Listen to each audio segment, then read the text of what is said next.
All right, well, we can get started. It's 2 after the hour. First of all, thank you for everyone that's joining from Iowa, from Denver, from Utah. Really, really excited to be with you all. If you haven't met Shari, please get to know her after this call. I've gotten a chance to get to know her over the last couple of weeks, developed a bit of a friendship, and it's proof that Californians can be friends with New Yorkers. So thank you for accepting me. We'll start with introductions, and then we're going to get right into the conversation. So my name's Peter. I'm the founder and CEO of GUIDEcx. I started GUIDEcx to solve my biggest frustration, and that was not being kept on the same page after I bought a product or a service.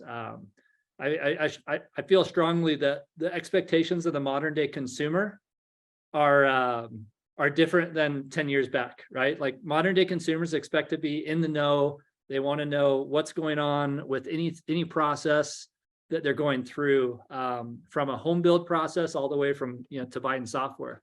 And so I built GUIDEcx to build essentially, I guess the most simple analogy is it's a B2B pizza tracker. It's a portal where unrelated parties can get together and they can see where they're at, where they are at in any given process. I'm one of 5 boys. We're all following in my dad's footsteps. My dad was a home builder. I grew up framing homes and being out in the sun. And then now I'm raising 4 girls. So wish me luck. And I don't say that just so you feel sorry for me. I literally am doing everything for the first time, going to dance recitals, gymnastics meets, all things I never experienced growing up with 4 brothers. With that being said, let's have you introduce yourself, Shari, and we'll get going. Thank you. First of all, your kids are adorable, and definitely, I was a handful as a one girl. I have a brother, so may the force be with you, Peter. Hi, everybody. I'm Shari Srebnick. I am currently a principal analyst with Forrester Research, and I cover customer success. I have been within the customer success community for about a decade. I was, yes, Tamara. I was formerly the head of CS at a SEO software company, really involved in the community part of Gain, Grow, Retain. So maybe I've seen some of you there in office hours over the last few years. And a little bit about me. So you all know already, I'm born and raised in New York, pretty proud of that. Diehard New York Rangers fan. So I know some of you think it's NFL season. Unfortunately, I hate to break it to you, it is NHL season. Let's go Rangers. And yes, I am a massive U2 fan. I've seen them live 22 times. The only one that comes in sort of second is Foo Fighters, but I've not seen them anywhere near as many times as I've seen U2. And no, I'm not going to see them in Vegas at the Sphere because I'd have to mortgage the home I don't own to pay for the tickets, but we'll see. That's all about me. I just brought my girls to a Taylor Swift concert, and I got a lot of flack because I did not go. I just sent my wife and my daughter, mainly because I didn't want to pay $1,200 for the ticket. So you are dad of the year. You sent them to Taylor Swift. That's it. You're good. Well, cool. I have to say you're being a bit humble. So you guys should all know that Shari's a 2022 top 25 influencer in customer success, 2022 women leaders in customer success, 2022 one to watch, quote unquote, as voted in the Customer Success Collective, top 100 CS strategists. So we are elated to have you with us. Hopefully I boosted your self-esteem just a little bit. Now I feel like there's a lot of pressure. What's going to happen? I hope I live up to that. Awesome. We know the title of the presentation has to do with onboarding and how onboarding creates a level of trust with your customers and kind of initiates the relationship. Talk to us about why you're so passionate about this first impression stage of the journey, Shari. Well, I mean, first impressions, really, they're first impressions. You don't get a second chance to do that, right? And I think it's so critical to how we begin and to lay out kind of the land for the customer and ready them and show them that, we want to We want to set them up and set up the scaffolding for their success in the future. And it really starts, I mean, if we could really take this and go back even further into the sales process and the value selling and readying them. But in general, the onboarding and even the implementation, because not, some software is truly just software as a service. Here's your login. And some solutions require technical, a complex implementation. So balancing those, the training, the education, the implementation, getting them started, allowing them to see measurable results really quickly is important. And you want to build on that momentum and, help deliver on what was promised earlier on. So I'm passionate about it because it's how you start, because if you don't start well, then you're playing catch up, and that's never fun for anybody. And then catch up, really never catching up. Yeah. I think I read a recent article of yours that you posted in Forrester, and you talked about the consequences of kind of the failure to launch stage. And how you kind of sacrifice your ability to expand sooner. Obviously, retention often is said it's won or lost in this early stage. Are there other consequences that you've seen when onboarding or implementation, or even discuss the differences of the two don't go as smooth as we all want it to go? Well, first, let me start with the difference, and I'm going to make this really simple, just in the interest of this conversation and for time. Like, I would say the onboarding is definitely more of the training, the education, the readying the customer for the solution. The implementation is definitely more of the technical aspect, and that involves a lot of project management. It will likely involve your implementation team, professional services, engineering, whoever might need to be involved, because that's going to require implementing the solution and potentially integrating it with your current systems, making sure that the data is flowing accurately, and all of the pieces of the puzzle are working together from the technical aspect of it. And then that is critical. But then it's, how do you use it? And, if there's implementation involved, then your CSM and your implementation team are going to have to work together. So that's a big part of it. But there's there's definitely, like I said, if things don't go well, there's a lot of issues that can happen. Like I said, the failure to launch. So I don't know if you know Greg Danes. He is the CEO of Churn RX. He actually published something the other day, and this is something he actually said Greg is fantastic. For those of you on here and don't follow Greg, please do. He's incredibly smart and has some really great data around churn. He was showing some statistics the other day on how getting customers started quickly is critical. And he did the study, I think it was on 1 or 2 customers, and it said 10 days. And that 10 days can mean a lot of things, and getting people to move, because some implementations take longer. But a lot of the success is dependent on, and he talks about this, on on your customer's motivation to make changes. You want to build on that momentum because you have it early, because they're going to have to change the way they work. That is the biggest piece of it. In order for customers to be successful, they have to change the way they work. So onboarding is a lot of education, but it's also helping customers through change, right? They're doing things differently than they did before. So you want to build on that momentum and get them started quickly, because like all of us, your customers are going to get distracted by other tasks and problems. I'll use the analogy of going to the gym. I think we've talked about this, Peter. I use this as my analogy anytime I talk about onboarding. If you join the gym and you don't know how to use the equipment, like you're a complete noob, like never, and everything seems overwhelming, and they say, great, we're going to give you a session with a personal trainer. They're not just going to show you, like give you a tour of the gym.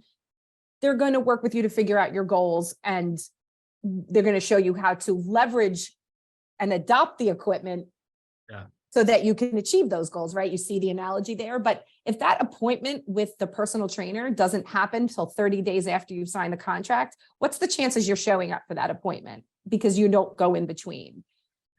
You didn't build on the momentum. By 30 days later, you're like, all right, maybe, and you've lost it. So you want to have it hopefully that same day, maybe it's the next day, and you want to build on that momentum to help people through that change, right? Yeah, it's such a great example. Yeah, sorry to interrupt. I was just thinking, you had mentioned if you're a product-led growth company, your implementation might not be as robust.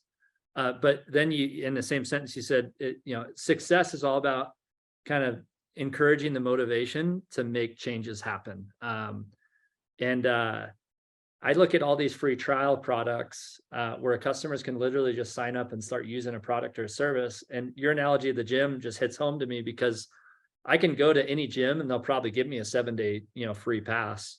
But if they don't engage with me, if they don't strive to change my behavior, then I'm not going to last. I'm not going to sign up for the membership. And so there's so much. I mean, I think about how does change management, kind of this principle of change management, play into onboarding or implementation? Everything is change management. I mean, if it wasn't so important, there wouldn't be the the process, and there wouldn't be certifications up at universities like Cornell. Like, it's a huge deal, because guiding change is hard for people. It's a psychological issue. I mean, look at James Clear. He's made a fortune on writing a book called Atomic Habits. It's about change, right? And habit stacking, and how to make things easier so you stick with them. I mean, this is a massive market because change is hard for folks, right? So how do you make, in this case, like, how do you soften the blow? How do you do things? How do you habit stack, make small incremental changes that add up to bigger things down the line? So it could be, an onboarding, maybe it's just being able to log in. I don't know. You have to start small, and then you build from there. So if there's a free trial, it could be really simple. Okay, but something that also delivers some kind of result at the same time. Now they're making it part of their day, and then, free trial can convert, right? I don't want, dive into the PLG world too much, but there's a reason for that model, and it does work. Mm-hmm. But you really need to be able to build on that and help people through this change, because even though maybe what they did before wasn't working or was cumbersome and laborious, they're used to it. Yeah. Yeah. And right? By the way, as we're talking, please, those that are listening, feel free to chime in with questions. We are looking at the chat. And if you want to expound on anything that we're talking about, please, we'll do that. I have one question here. How do you guide and advise organizations on measuring and tracking time to value? Well, you have to understand what is the value that your product is designed to provide. Mm-hmm. I would start with that. Like, what's the brand promise? Why do people invest in you, invest in the product? And I'm going to keep this simple, and it might be different if you have multiple products, but if you have one product, what is it that you're designed to provide? What are you selling to them? Why are they investing there? They're not investing in you to have another piece of software in their tech stack, right? No one wakes up every day and says, I want to be good at software. Yeah. They're using it as a means to an end. So what are the first measurable results that people can get when they use your software? So for example, if you are a customer success platform, just using that because, hey, we're talking about this kind of thing. Maybe your first measurable results will be able to have health scores up and running in the first 30 days and be able to see who's at risk. So what are the first measurable results? And they have to make sense for your business and for your customers, because it's going to be different. Just like customer success is different and it's contextual and it differs. What makes a customer successful at one org is different from another. It has to make sense for what you want your customers to achieve. Yeah, I agree. The only thing I'd add is just this concept of, time to value is important, but I always frame it with our team of time to initial value. This is the first value, you could say. Yep. And we want to achieve that value over and over and over. And with GUIDEcx specifically, we have a lot of former employees from a BI tool that's local to Utah, and so we're very BI oriented, meaning that we're very data centric, and I tasked my BI team to identify our aha moment. So the aha moment would be what we term as our first value, and this moment represents the stickiest customers, so customers that retain, customers that expand, customers that engage, like anyone that hits this aha moment, these customers are never leaving us. And so we designed our whole strategy, our product strategy, our CS strategy, our sales, how we demo the product to point to this aha moment. And yes, I was just going to say that too. It's like you can, when you know what that aha moment is and what that first value looks like, and you've seen it and you can like quantify it, you can tell your customers, our most successful customers, the ones that are most successful using this, do X by Y, or they accomplish this, like, and it could be whatever that is, you can give them and then make it a milestone, because if you're going to help bring them to those results, this is what we need to do to get there. And I know this because I've seen our other customers, you know, just like you, this is how they did it. So this is what we're going to do to get you there. Yeah, and I think that kind of answers the next question. So Michael Kenny, thanks for kind of following up on that. He asked about what methods do you all suggest for gauging customer adoption? I think that's critical. People talk about NPS, and I'm a firm believer that NPS is great, but it doesn't necessarily tell you the whole story. No. Yeah, it's very. No, I hate NPS for any of this stuff, and I'll tell us how you really think, Shari. So I hate NPS. No, NPS is just misused. First of all, it was a B2C metric, and it's been used in B2B, but it is very often used incorrectly. It is a company metric. It is a company mirror. Everyone in the company has a role in NPS because it's about the experience with your company, the brand experience, which is why it makes sense for B2C, because it's, would you recommend this? You know, would you recommend us to your friends? So if it's toothpaste, would you recommend us to your friends? But it's like that meme that went viral, that tweet that went viral many years ago, where the guy screenshot the NPS from Microsoft from Windows 10. And he's like, I don't know how to tell you that friends don't recommend like operating systems to one another, kind of thing. Yeah. So it just makes, but it is a company mirror, and I don't like using it, especially for customers. Yes, for customer success, because it puts the onus on a team that has so little influence over it. So yeah, I think there are better surveys, better ways to gauge if a customer got value from your onboarding, or where you might need to tweak, like customer effort score, a combination of CES and maybe a CSAT, but a CSAT tells you how you did, not anything about the customer. So you want to be careful with that too. Yeah, and I think that I was just reading through the chats. That's one of the other questions that's popped up. Is it's an interesting dynamic. Here at GUIDEcx, we use a lot of data to define what that aha moment is, what that critical moment that represents the highest level of adoption is for us. And we kind of throw all anecdotal data at the marketing department to start kind of creating, you know, as testimonials and all that. But our product team is just hyper focused on this this data-centric model that we've created. But our value, what we deem as what we think is the aha moment for us, doesn't necessarily always match the aha moment for the customer. So how do you skate that line of identifying, like, hey, this is what we're trying, the goal that we're trying to meet here to get you up and running. We have this prescriptive model through implementation onboarding, but what are some strategies to help customers identify what their customers' goals are, so that you can make sure that you're aligned? Sure. And this actually, Stacy here asked a question about what questions can I ask to get a better understanding of how my customer defines value. So these are, Stacy, that's a great question. I think, first of all, I would say that you're right, Peter, like you have your company's aha moment, but if it ties into what you know your other customers have said, which is why you want to get people there, because your successful customers, the ones that are thriving, that they've adopted, that perhaps they've renewed, right, at least once, maybe they've expanded, whatever that looks like, that should also translate to your customers, especially if it ties into the value proposition of what your tool is about, right? It's kind of your brand promise. But when we talk about customer value, and actually Forrester has some great research on this, because there's different types of value, but this is where this is where your joint success plan comes in.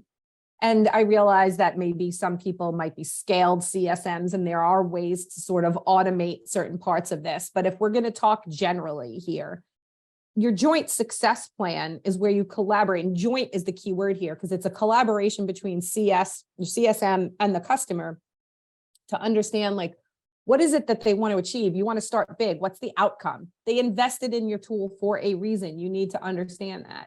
And in order to, and the outcome could be broad. It should map back to your brand promise, quite frankly.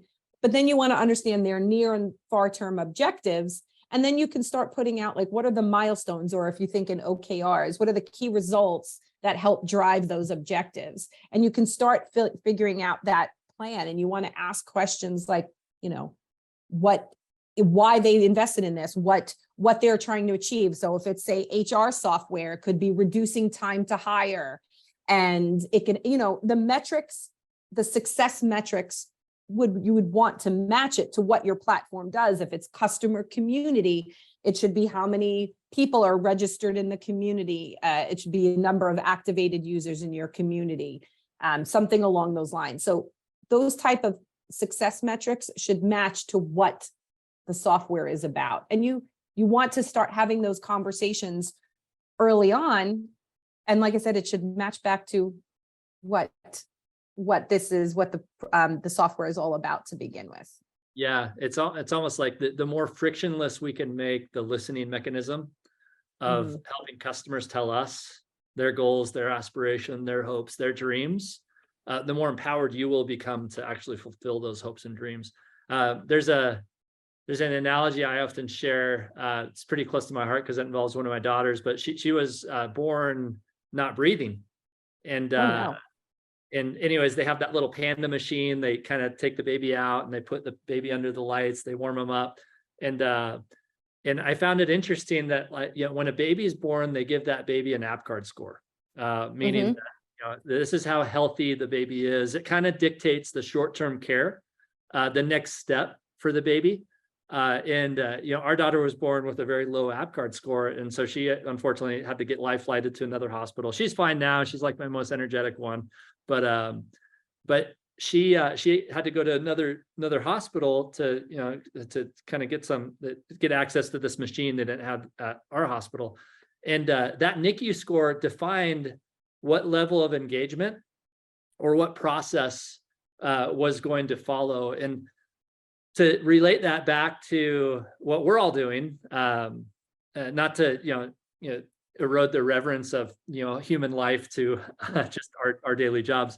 But what we're all doing is, I think a way to make sure that we all make sure our customers adopt and engage is to give them an APGAR score during the onboarding and implementation stage. Identify, you know, how engaged they are. They always say an engaged customer is a retained customer. And so why not grade that engagement score with GUIDEcx specifically? Like you can take that onboarding health score, and we have a kind of a slick integration with Gangsite and a few other platforms where that score can dictate the long-term customer success plan that is prescribed to that customer. So that, you know, maybe there's more handholding required for some customers than others. And so operationalizing this is, it's easier said than done. With technology, it becomes a little more manageable, but now you can start managing those wins. But back to kind of Greg Dane's report. One of the things I was reading earlier, and we had talked about this before, was the importance of measuring during this process of, you know, how important it is for customers to measure, identify ROI. Talk to us about some strategies that customers can encourage that behavior, and what that would ultimately mean for their retention metrics. Well, it's shocking. At least this isn't my experience. First of all, people should have an understanding of what that success looks like.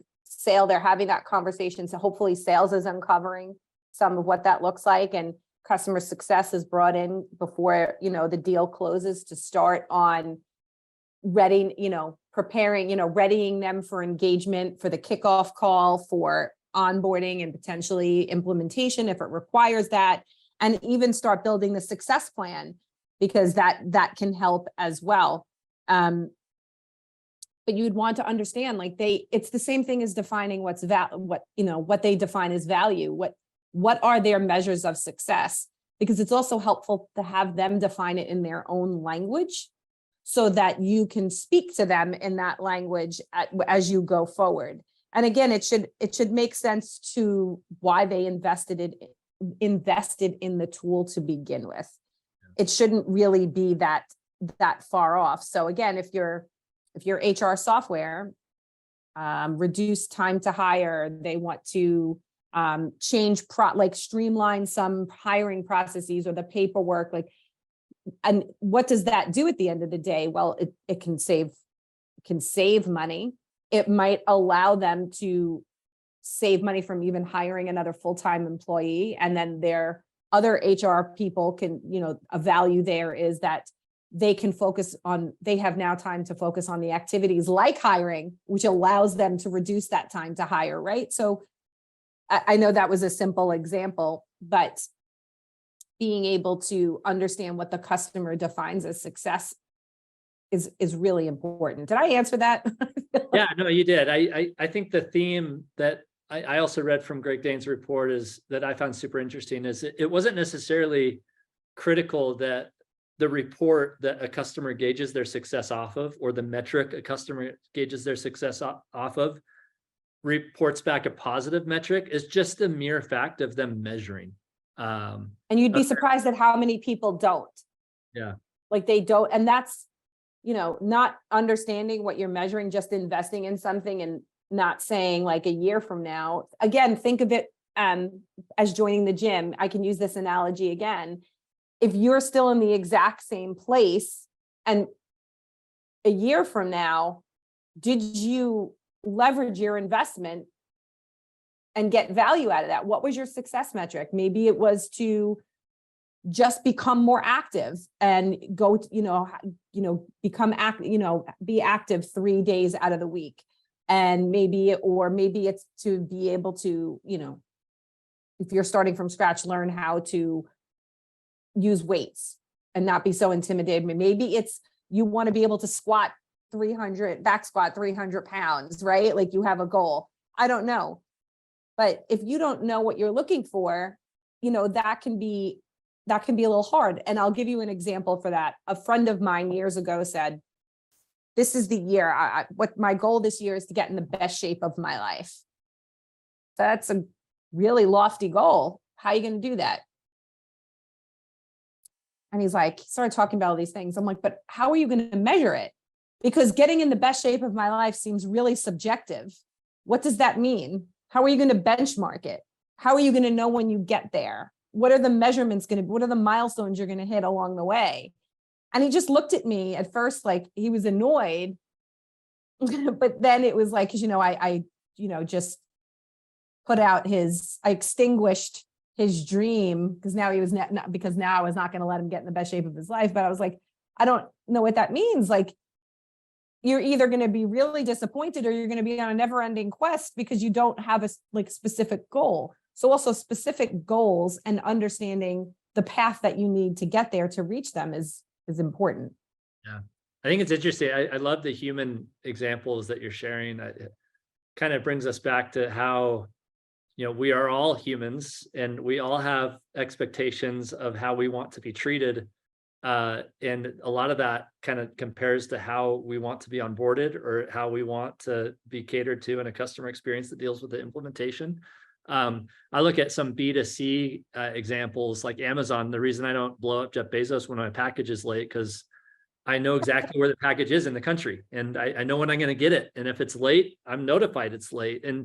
And so as you're going through the kind of these mind exercises, no pun intended about these gym analogies, I think being transparent with our customers, helping them understand where they're at any given time during the process, it's important.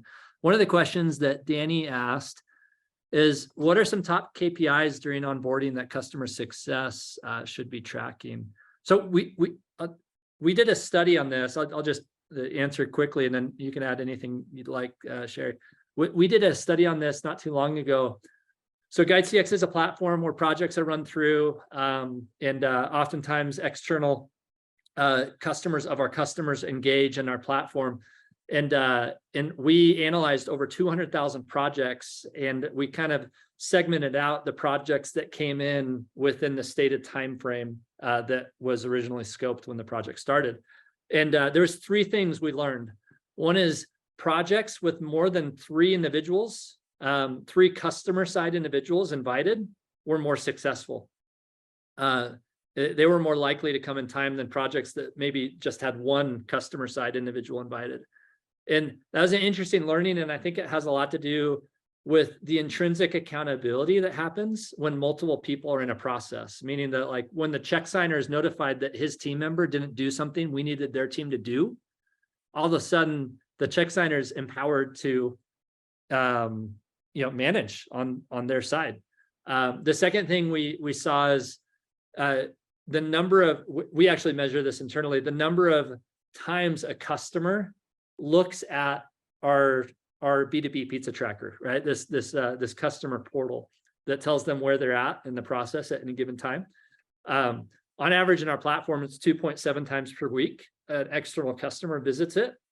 And but customers that were part of successful projects visited on average 5+ times a week, meaning that they cared more. They wanted to know what happened every single day. And then the third thing we measured was forecasted end date. So customers that saw or were empowered to see that they were running late but could catch up, that was a big reason why projects came in on time, if you will. I probably butchered that last one, but I'll stop there. Anything you'd add on top KPIs during the onboarding stage? No, first of all, I love that you measure that and these things, because that's part of what we talked about earlier in terms of success. Like, hey, customer, this is what we know. Our most successful customers, they have at least a minimum of 3 people on their side helping out, just because of you can, however you want to word it. But those are success metrics that and best practices you can share, because who doesn't want to be successful, right? And that type of stuff is almost best communicated in the sales process before it closes, so they can start aligning, because you want to give your customer the opportunity to align internally on their own end. So if they only were going to have 1 or 2 people and they're like, you know what, we really should have X and Y with us too, now we know that can be super that can be super helpful.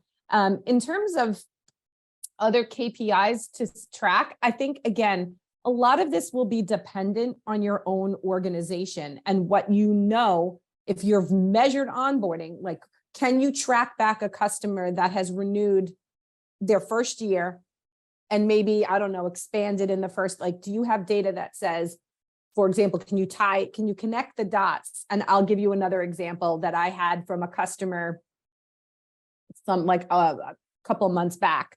They knew that when their new customers got through 90% of the learning module, like the onboarding videos, and they were all short, like it was a self-serve, but they knew that when customers did achieve 90% completion or better, that they renewed for at least 1 year and expanded at 18 months.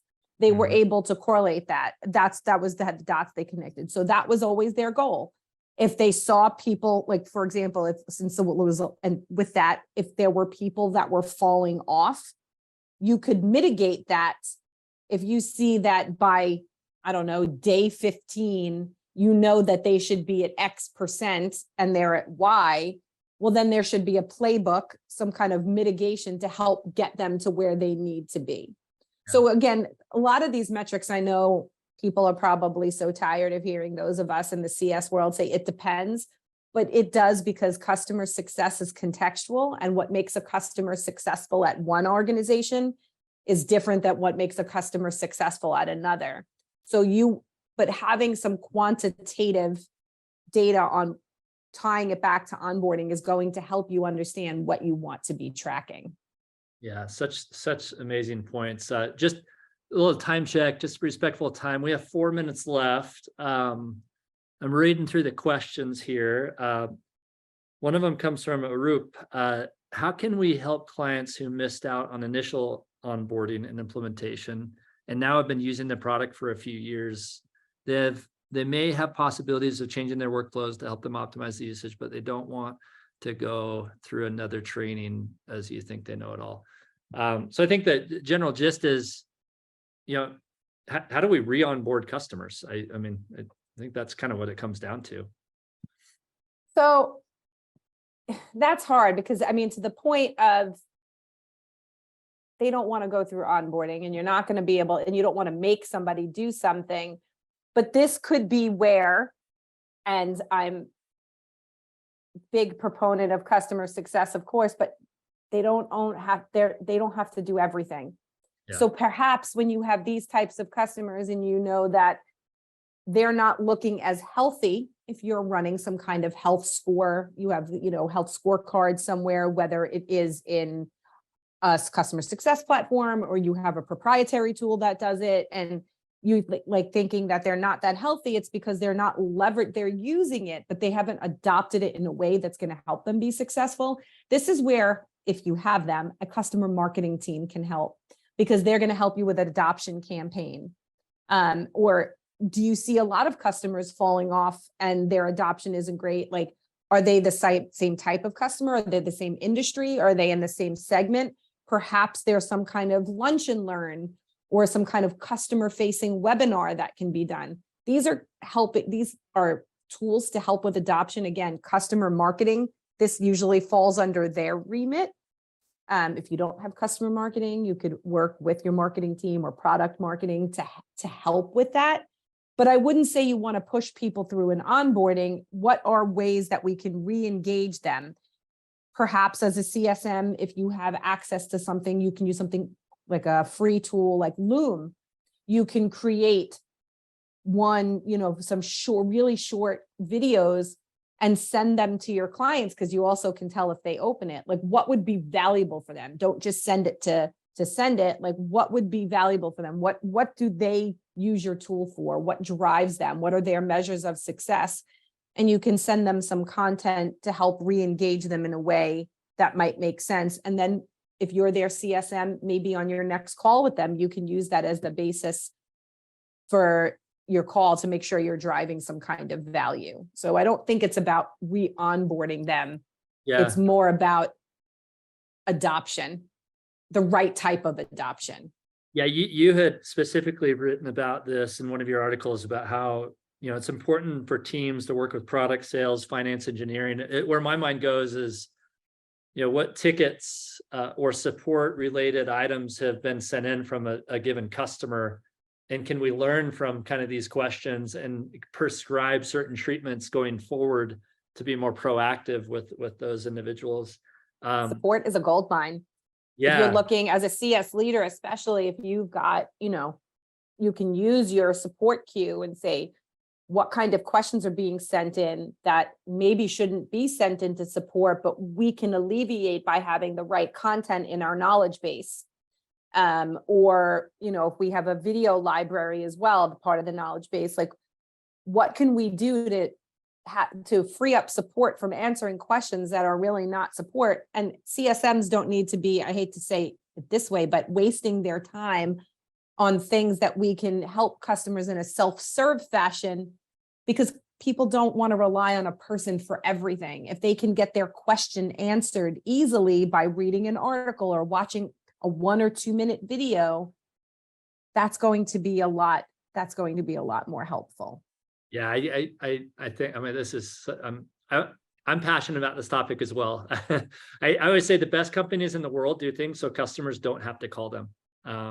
And that should enable companies to be that much more proactive. So to Shari's comment of, learning from support tickets, identifying what are popular themes, answering those questions in support articles, having automation that serves that up automatically, going on. One more question, and then we'll invite you all to continue these questions to Shari and I on LinkedIn or through email, or you can call me on my cell phone too. I'll let Shari. I'll leave that. Wow, to Peter. You can call her. How to keep customers engaged without bombarding with emails and calls. One of the things I think is really important in the onboarding stage is to establish the personas that you need to engage. So many times we rely on one person on the customer side to know how to project manage on their side, meaning that we just engage with one user. So back to my comment across the 200,000 projects we measured, what were the themes of the most successful projects? The most successful projects had a stakeholder, like the check signer. They had an app owner, so whoever was in charge of administering the app, and they had an individual contributor, someone that the app owner or the admin on the customer side would coordinate with to get items done. For projects that had at least 3 customer side individuals, you can now start to kind of extrapolate that if you have 3 people, they're going to be less overwhelmed. Let's not send everything to the app owner. Let's just have a conversation at the start of the onboarding process and help him or her understand that, hey, we need someone that understands email and DNS settings on your side. We need someone that can model out processes on your side.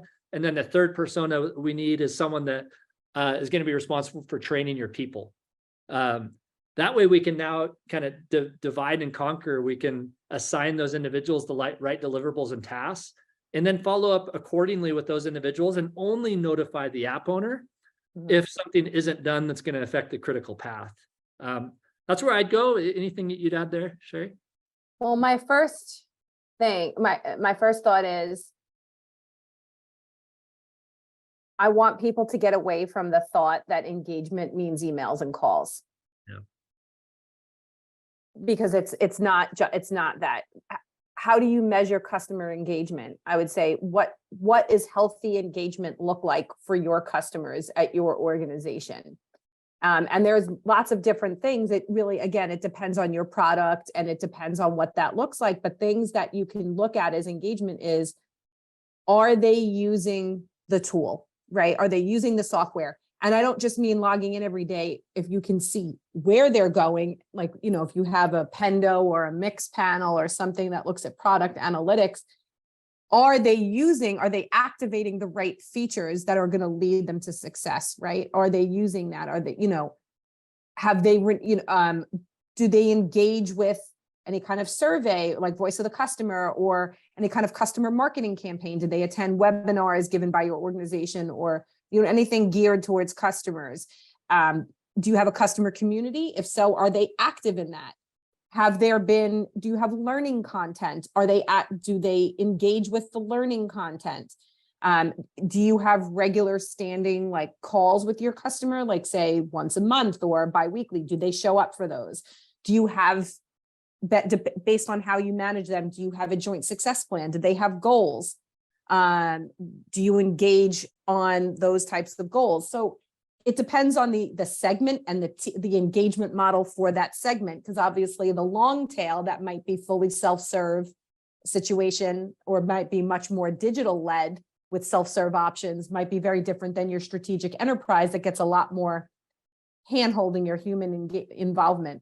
So I think engagement is going to be dependent on your segment of customers and what healthy engagement actually looks like. But I want you to reframe healthy engagement and think of it broader, like we just talked about, rather than just thinking it has to be on an email or a call. Yeah, it's kind of that human aspect of, hey, if you think outside in and identify, kind of put yourself in the customer shoes, what resources and like what view do I have of the organization that I've signed up with, other than just getting a list of things to do. Yeah, for sure. Well, in the interest of time, I want to, we'll continue this conversation on our LinkedIn threads, on our emails, via cell phone. If 857-5309. You're old enough to remember that. No, but in all seriousness, like I would love to help. A lot of people have helped me throughout the years. I don't profess to know it all. But if I could be of help of anyone on this call or who's listening to this after, please do not hesitate to reach out. I'll put my contact information in the chat, and it'll be available in the email that gets sent out with this recording. And we'll put Shari's kind of LinkedIn profile there as well. Yeah, connect with me on LinkedIn. I'm always happy to connect with folks. And Lauren, it was Greg Daines, Daines. He's on LinkedIn as Greg Daines. His company is ChurnRx. Yeah, great report he published. Well, thank you so much. This has been absolutely awesome. Thanks for the engagement, for everyone that asked the questions, and we look forward to talking again in the future. Thanks, Yeah. Shari. Thanks, everybody.